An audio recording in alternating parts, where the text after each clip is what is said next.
আসসালামু আলাইকুম, স্বাগতম আপনাকে আমাদের নতুন ভিডিওতে। আজকের ভিডিওতে এপ্রিলের 3 তারিখের এম্বাসির অবস্থা সম্পর্কে জানার চেষ্টা করব এবং স্টুডেন্টদের সাথে কথা বলবো, তাদের অনুভূতি সম্পর্কে জানবো। তবে শুরু করার পূর্বে আপনার কাছে অনুরোধ থাকবে আমার চ্যানেলটা অবশ্যই সাবস্ক্রাইব করে দিবেন। দেখেন, আপনারা আজকে দেখতে পাচ্ছেন এখানে এম্বাসির সামনে অনেকেই দাঁড়ায় রয়েছে। আজকে আমি এম্বাসির সামনে আসছি, এখানে ঈদ পরবর্তীতে এম্বাসি খোলার পর আজকে এখানে এম্বাসিতে 7 জন স্টুডেন্ট এম্বাসিতে দাঁড়াবে। তাদের সাথে আমি কথা বলেছি, বিভিন্নভাবে কথা বলার চেষ্টা করেছি, তাদের কাছ থেকে শুনেছি যে অনেকেই এখানে নাট পাস করেছে। এখানে আজকে 7 জন যারা দাঁড়াবে তাদের এখানে হচ্ছে আপনার 4 জনের নাট সার্টিফিকেট আছে এবং 3 জনের নাট নেই। এখানে একজনের সর্বোচ্চ হচ্ছে নাট সার্টিফিকেট আজকে, নাট মার্ক হচ্ছে তার 117। তো আজকে দেখতে পারতেছেন আপনারা যে বিএফ এম্বাসির অবস্থা। এম্বাসিতে অনেকেই প্রিপারেশন, তারা অনেক ভালোভাবে প্রিপারেশন নিয়ে আসছে, তাদের সাথে কথা বলে দেখলাম।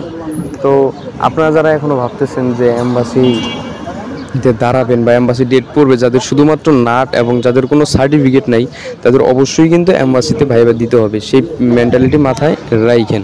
আর একটা কথা হচ্ছে, আপনারা এই যারা দেখতে পারতেছেন যে এম্বাসির সামনে যারা অনেকেই আসছে, তারা সবাই বলতেছে যে নার্ভাস লাগবে ভিতরে যাওয়ার পর, বা নার্ভাস এখনই লাগতেছে।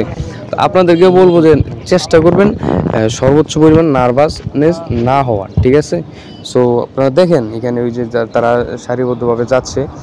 এইখানে আজকে আমি একটা জিনিস খেয়াল করলাম, সেটা হচ্ছে তাদেরকে জাস্ট 2টাই ডাকছে। অন্য সময় একটু আগে তাদেরকে ডাকে এবং ডাকার পর এখানে নাম লিখতে বলে, কিন্তু আজকে তাদেরকে জাস্ট 2টাই ডাকছে। ডাকার পর এখানে দেখেন তারা সিরিয়াল ধরে লাইন ধরে দাঁড়িয়ে আছে, এক এক করে তারা ভিতরে প্রবেশ করবে। এবং আপনারা যদি চান তারা এম্বাসি থেকে বের হওয়ার পর তারা কেমন ভাইবা দিল, কী কী প্রশ্ন করছে, সেই ব্যাপারে তার সাথে আমি কথা বলবো, কমেন্ট করে জানাবেন অবশ্যই। আর তারা কেমন ভাইবা দিয়েছে সেই ব্যাপারে তার সাথে কথা বলে আমি আপনাদেরকে জানাবো। আরেকটা ভিডিও দেবো ইনশাল্লাহ, দেরি না করে আমার চ্যানেলে অবশ্যই সাবস্ক্রাইব করে দেন। আর ভিডিওতে আপনার যদি কোনো উপকার হয় অবশ্যই লাইক দিবেন, শেয়ার করে আপনার বন্ধুদেরকে দেখার সুযোগ করে দিবেন।